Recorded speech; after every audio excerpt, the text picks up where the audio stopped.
Olá, congressistas do primeiro CONAVET. Com grande satisfação, vou apresentar um conteúdo para vocês aqui relacionado às doenças silenciosas de cães e gatos, apresentando sinais de alerta. Meu nome é André Galvão, sou médico veterinário e tenho residência, mestrado e doutorado na área de clínica de pequenos animais, com ênfase em nefrourologia. Agradeço o convite da comissão do CONAVET e sua organização. Hoje, então, vamos abordar sobre as doenças silenciosas em cães e gatos, identificando os sinais de alerta. Primeiramente, eu tenho a graduação em Medicina Veterinária pela Uniderp. Fiz residência, mestrado e doutorado pela Unesp Jaboticabal, com ênfase em nefrourologia veterinária. Trabalhei em São José do Rio Preto, na Unirp, em Araraquara, na Uniara, em São Paulo, capital, na Uninove, na Unifeb, em Barretos, na Unigran, em Mato Grosso do Sul, e atualmente eu sou professor da Universidade Federal de Roraima, aqui em Boa Vista. Bom, possuo mais de 100 palestras apresentadas de modo presencial e tenho participação como colaborador ou autor como capítulos de livros, nacional e internacional. Também participo aí da revisão e tradução de livros que são vendidos no Brasil, entre eles o da editora Medvet. Possuo um livro publicado, O Plantonista, que também aborda o assunto que nós vamos tratar hoje. Bom, o conteúdo ministrado nessa palestra está associado justamente com a minha experiência de causa, como médico veterinário e como docente. Desse modo, todas as imagens apresentadas, todos os conteúdos apresentados, eles estão associados aí com a permissão dos tutores, das instituições de ensino e respeitam o Comitê de Ética de Uso e Estudo de Animais. Bom, nesse conceito, é importante a gente ter em mente que os animais de hoje são diferentes nos quesitos de observação quanto aos animais de 20 e 30 anos atrás. Os animais de hoje, eles têm uma maior participação e uma maior humanização. Antigamente, os animais viviam num ambiente extradomiciliar. Hoje, os animais permanecem no ambiente predominantemente intradomiciliar.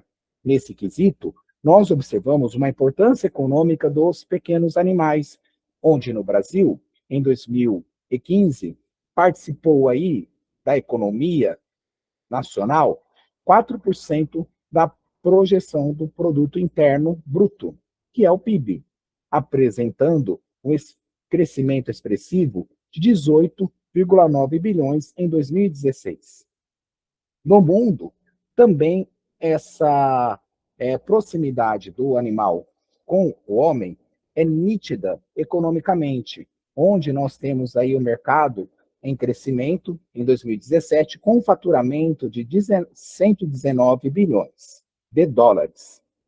Nesse conceito, é importante entendermos que precisamos aí de um médico veterinário formado, capaz de identificação de sinais precoces e de identificação de sinais silenciosos e sutis que podem já identificar doenças graves.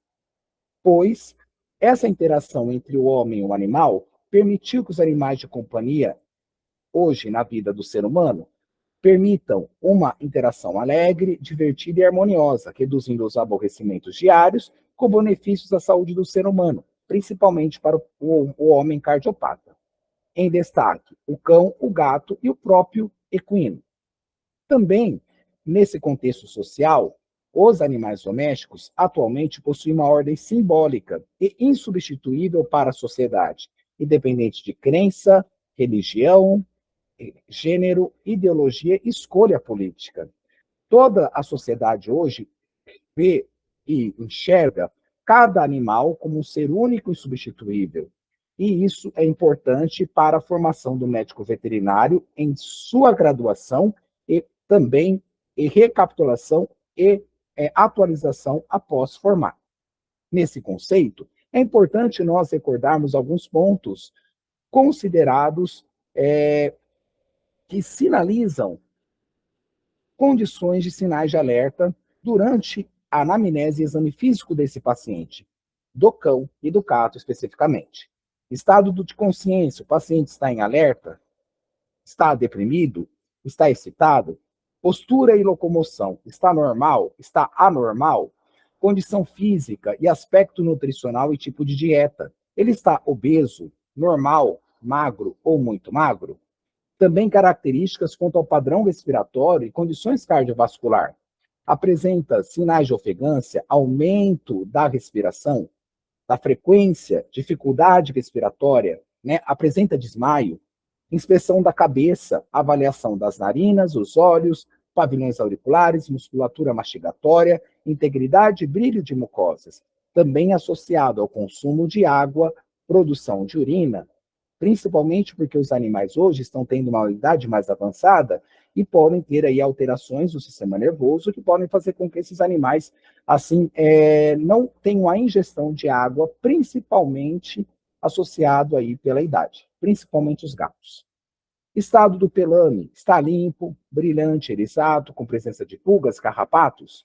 Isso é importante e de grande conhecimento também. A forma abdominal está normal ou está normal? Independente de estar gestante ou não, eu posso ter doenças neoplásicas, eu posso ter doenças cardiomiopatias que podem estar associadas com o aumento desse volume abdominal.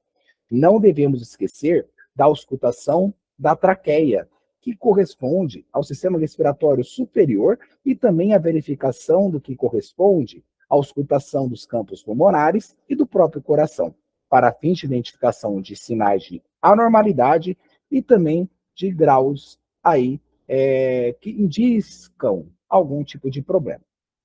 A palpação dos órgãos, que devem ser inclusos os linfonodos, e bem como também o fígado, o baço e a bexiga. Nesse contexto, nós temos que avaliar o paciente como geral, mas temos que considerar o exame físico como chave e o histórico pregresso. Nessa situação, nós temos um paciente aparentemente estável, entretanto com histórico de atropelamento, certo?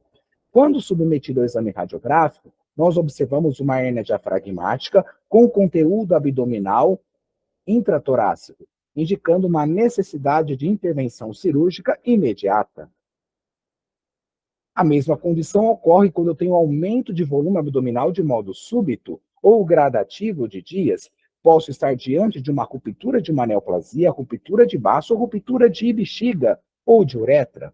Então, quando eu tenho sinais clínicos que podem passar assim um quanto duvidosos, mas com um histórico em anamnese grave, eu devo realmente investigar esse paciente com maior detalhamento e maior precisão, utilizando, além dos recursos do exame físico, os exames complementares para melhor esclarecimento e orientação desse paciente para que esses sinais sutis não passem de modo ignorado e possam representar o risco de vida, ou melhor, de óbito desse paciente.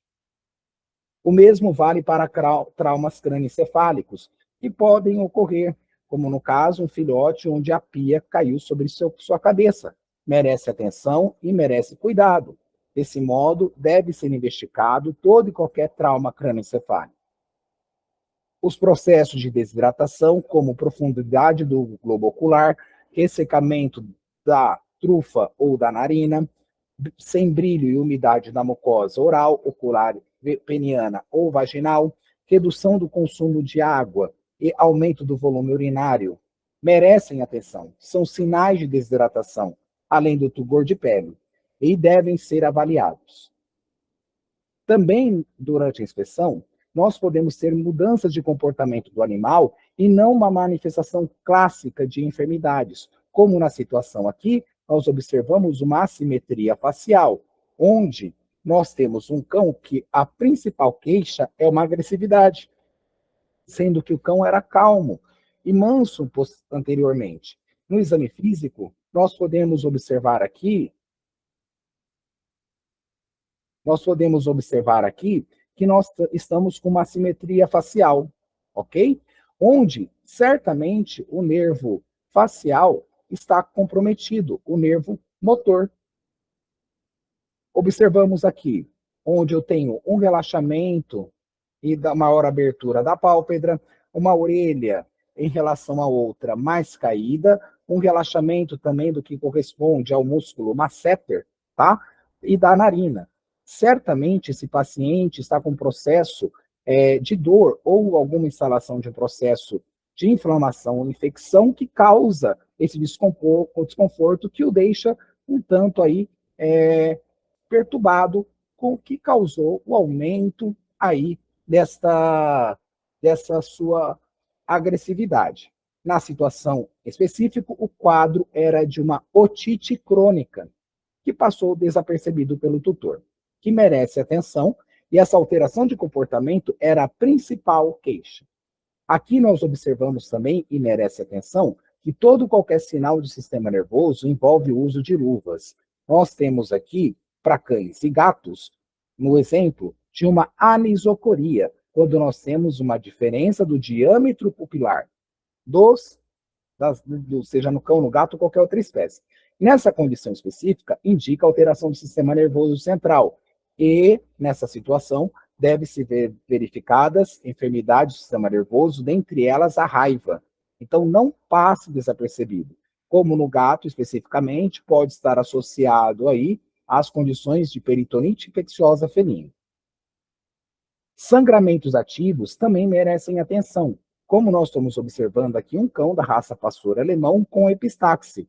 Caso também possa estar associado a traumas, processos neoplásicos ou até mesmo doenças hematológicas, de origem oncológicas ou de agentes etiológicos infecciosos, como no caso Ehrlichia ou Babesia, ou doenças que promovem uma vasculite. Nessa situação, outro sinal que pode passar desapercebido pelo tutor e o paciente vir com queixas de depressão, anorexia, hiporexia, adipsia, ou diminuição do consumo de água também, hipodipsia e emagrecimento progressivo, são esses sinais hemorrágicos, petequias, sufusões e equimose, principalmente no paciente peludo, um cão da raça Golden, o próprio pastor, pode passar desapercebido esses sinais pelo tutor e merece uma maior atenção na inspeção do exame físico. Como também a face interna das orelhas, onde nós podemos encontrar não somente no abdômen os pontos hemorrágicos, mas também na face interna das orelhas e até mesmo na cavidade oral, que merece a mesma atenção. Principalmente na cavidade oral, quando essa mucosa estiver hipocorada ou perlácea, sendo indicativo de uma maior investigação do que está acontecendo como agente causador de uma provável anemia e também uma provável sugestão próxima de uma transfusão de sangue, onde envolve a condição de providenciar um doador e ou aí também a necessidade de providenciar uma bolsa de sangue, de modo imediato, dependendo da situação que encontra-se esse paciente. Merecendo também a atenção os pacientes ictéricos, que podem estar associados aí com uma hemólise intravascular, uma anemia hemolítica imunomediada, ou processos aí que envolvem comprometimento da função hepática. Então, essas situações podem passar desapercebidas pelo tutor, sim. Outra situação que pode passar desapercebida pelo tutor e pelo médico veterinário são as condições de comprometimento de dente. Tá? Fraturas de canino ou desgastes de dentes, né? Podem promover com que esse animal não se alimente direito, não tenha um desempenho adequado do que é esperado de seu trabalho, e aí pode ser interpretado como uma outra enfermidade, como uma outra causa da base, investigando por exames complementares hematológicos de função renal, função hepática, investigando também por meio de ultrassom, raio-x, e não sendo conclusivo, quando na verdade eu tenho um problema estrutural na cavidade oral.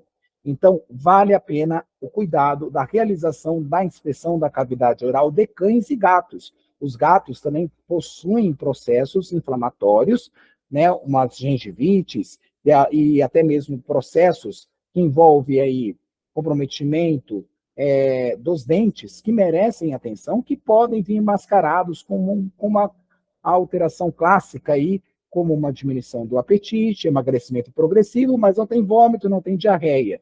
E aí, processo de investigação pode ser mais laborioso, quando simplesmente poderia ser melhor esclarecido por meio da inspeção da cavidade oral.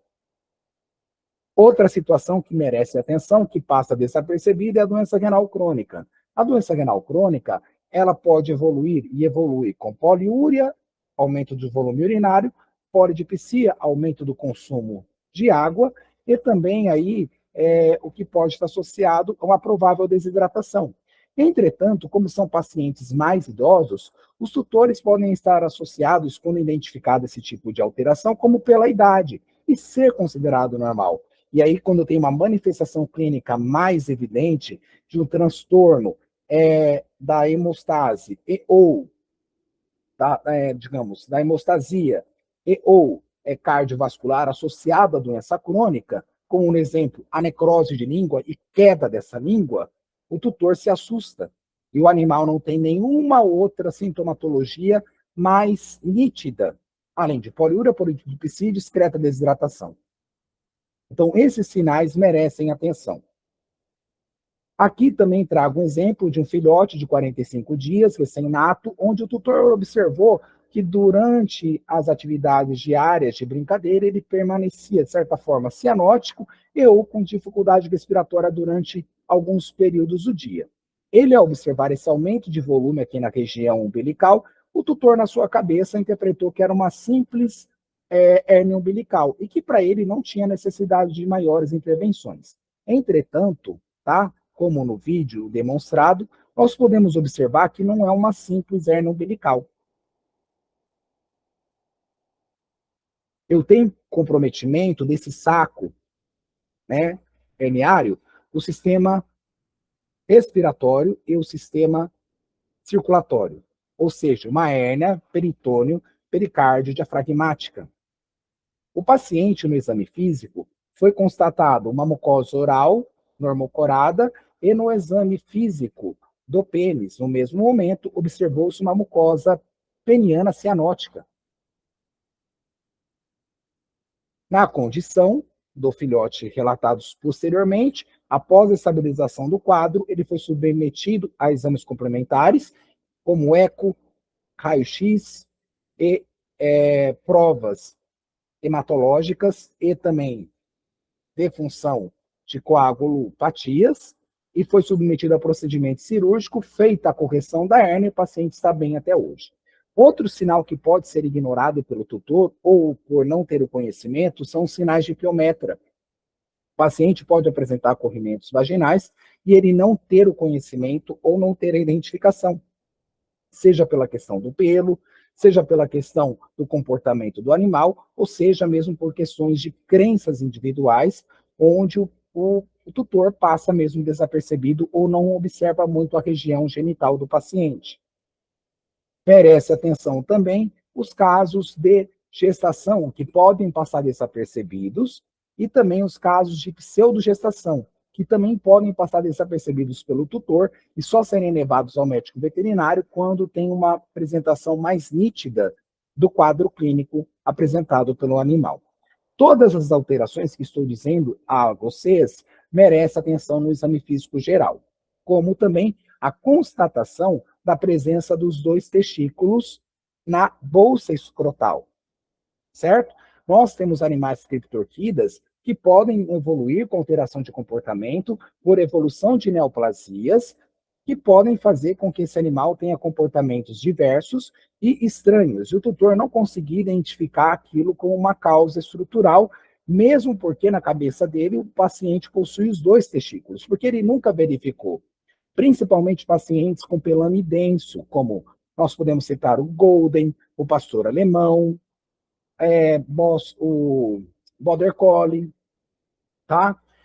Bernese. Então, podem passar desapercebido esses sinais e merece uma atenção mais elaborada, o exame físico geral, tá? Também nas condições onde eu posso ter uma hipertermia associado à intermação, quando esse paciente foi submetido a um exame físico em condições ambientais de calor, como também os sinais de hipotermia não podem ser ignorados, e o paciente também merece atenção imediata, tá?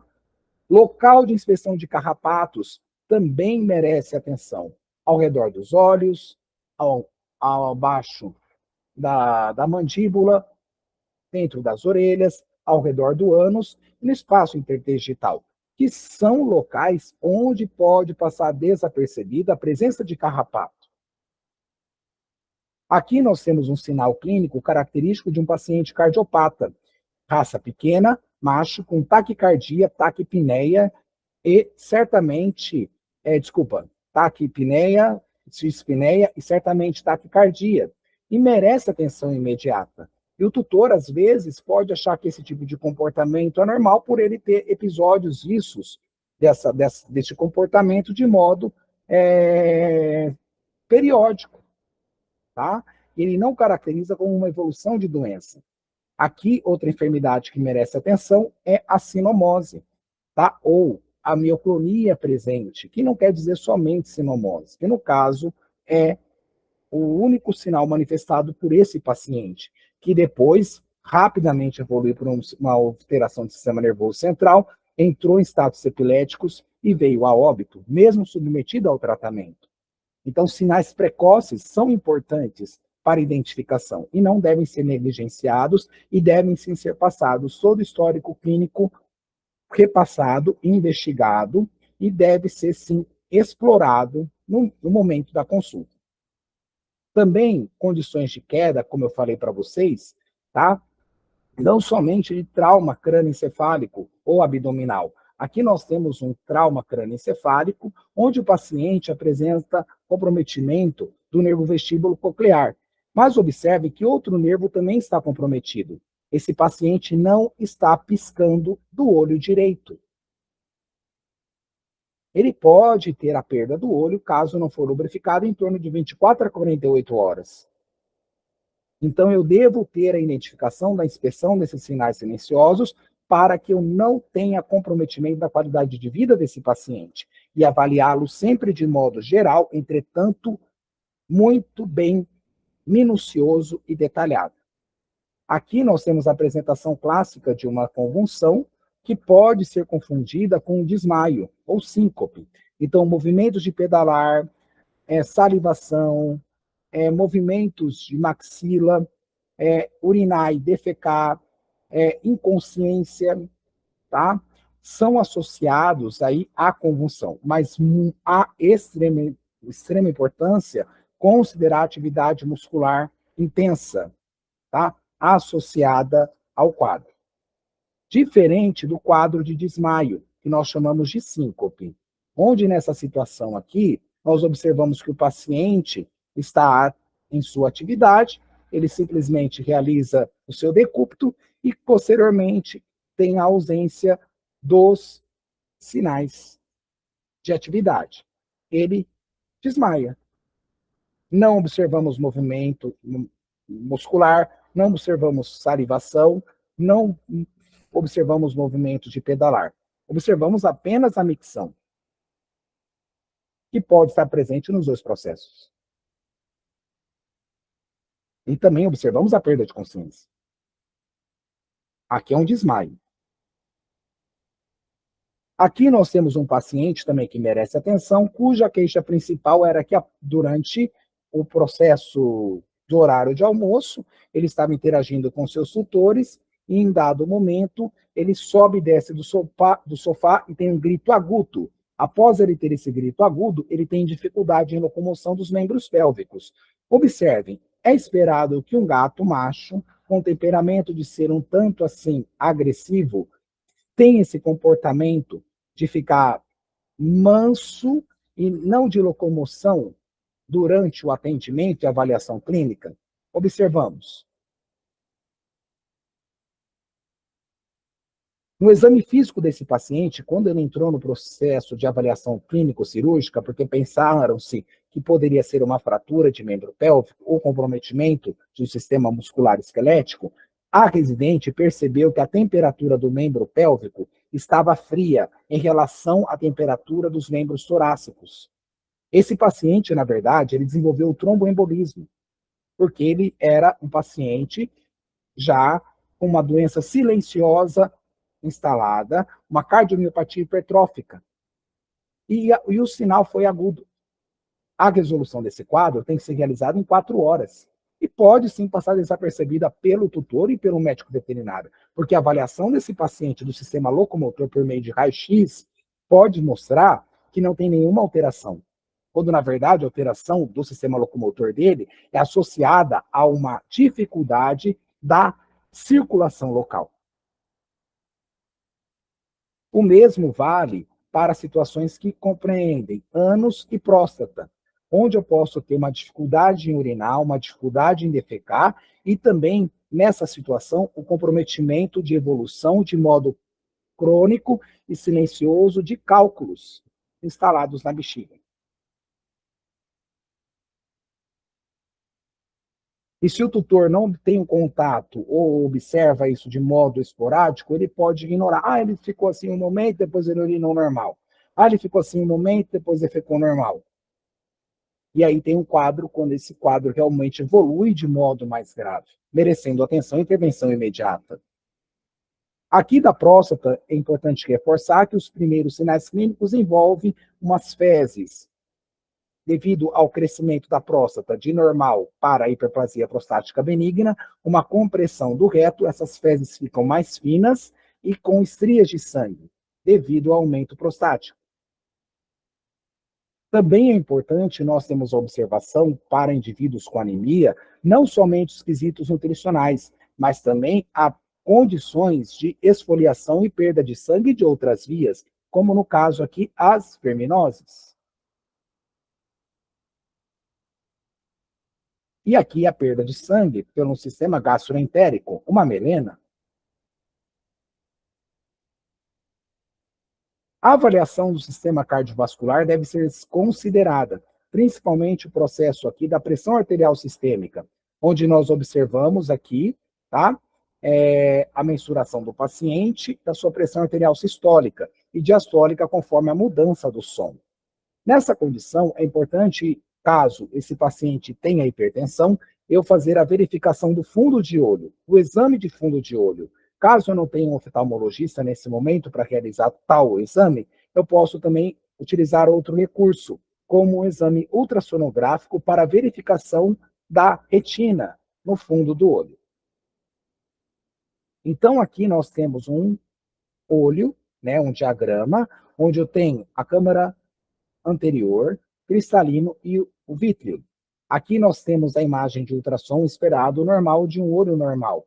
Aqui, câmara anterior, cristalino e vítreo. E a retina aderida, retina aderida. Aqui nós temos um quadro de um cão com hipertensão arterial com cegueira súbita, com doença renal crônica. Observamos então aqui a região anterior, cristalino, vítreo e o descolamento de retina. Ele preso apenas aqui pelo nervo óptico. A imagem clássica chamada de asa de gaivota. Bom, aqui eu vou trazer um caso clínico interessante para que vocês tenham conhecimento e abram a cabeça, tá? Fêmea Rottweiler, 2 anos de idade, região de São Paulo, interior. Em 45 dias de evolução, com ataxia, dificuldade em urinar, dificuldade em defecar, vacinação e remédio de verme atualizados. A queixa principal envolve uma claudicação dos membros torácicos. No exame físico geral, foi constatados a contagem de 100 batimentos por minuto do coração, 100 movimentos respiratórios por minuto, temperatura corporal de 38, mucosas normocoradas, úmidas e brilhantes, e linfonodos aumentados, linfonodos reativos. No exame neurológico, observamos no membro torácico esquerdo reflexos normais, com presença de dor superficial. No membro pélvico esquerdo, nervo ciático, o seu reflexo estava ausente e o pau patelar aumentado. Membro torácico direito, reflexos normais. Membro pélvico direito, reflexo do nervo ciático ausente e patelar normal. No exame ortopédico, nós observamos que no membro torácico esquerdo, uma diminuição da massa muscular, uma atrofia muscular. No membro pélvico esquerdo, criptação e dor na movimentação de hiperextensão caudal em articulação coxo-femoral. No membro torácico direito, também foi observado atrofia muscular. No membro pélvico direito, crepitação e dor na movimentação de hiperextensão caudal em articulação coxo-femoral. Podemos inferir que isso possa ser associado a uma displasia coxo-femoral, mas ela não justifica as alterações do membro torácico. No exame radiográfico, cérvico, torácico e pélvico não foram observadas alterações. Nos exames complementares, no perfil hepático e renal, foi observado os parâmetros de normalidade e o perfil hematológico normal também. Foi realizado, então, uma investigação clínica mais aprofundada com um teste de neostigmina para a investigação de miastenia graves, que deu negativo. Foi realizado também uma biópsia muscular, coleta de líquido cefalocaquidiano e uma sorologia para toxoplasma e neósporo. Observamos como a paciente chegou para o internamento. Ela não tinha capacidade de locomoção e apresentava ataxia em coordenação motora.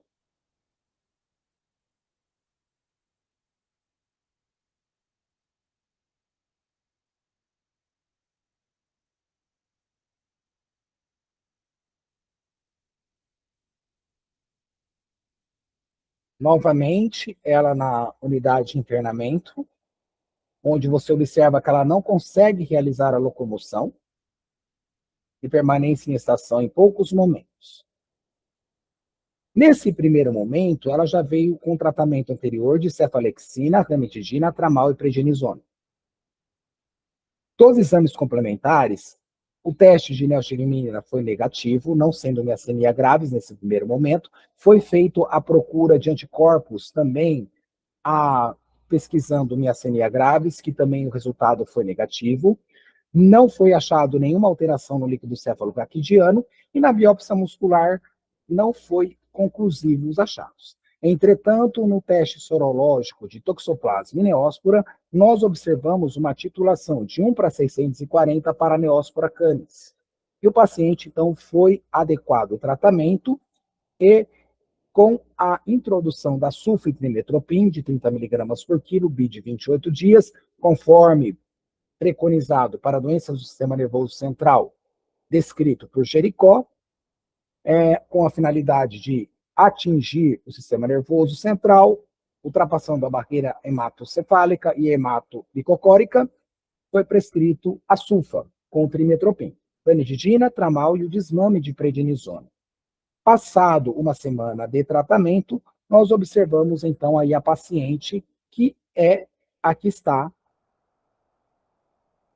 aqui. E o próprio tutor faz os relatos das imagens.